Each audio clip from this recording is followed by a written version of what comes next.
তিনজন মিলে বেরিয়ে পড়লাম আবার কেনাকাটা করার জন্য। আর আগের দিন তো দেখেছো যে আমরা অনেকটাই জিনিসপত্র কিনেছি। তো আজকে ফার্স্টেই চলে এলাম বিয়ের কার্ড মানে ডিসাইড করার জন্য।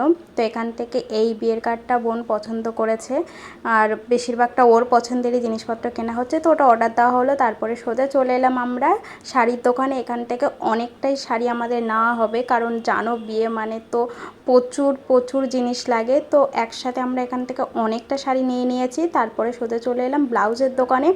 এখান থেকে বোনের জন্য প্রায় 10-12টার বেশি ব্লাউজ নিয়েছি, আর যেখানে যে আমার জন্য একটু আধটু করে জিনিসপত্র দেখি। তো এই শাড়িটা আমার খুব পছন্দ হয়েছিল, কিন্তু এই শাড়ির সেম ডিজাইনেরই আমার কাছে পিঙ্ক কালার রয়েছে বলে আর নিলাম না। তারপরে বোনের জন্য এখানে ওড়না দেখা হচ্ছিল, কিন্তু বোনের এখান থেকে কোনো ওড়নাই পছন্দ হয়নি।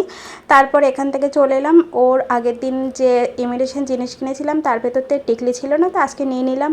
সাথে আবার অনেক কিছু জিনিসও নিয়েছি, আর সেগুলো এখন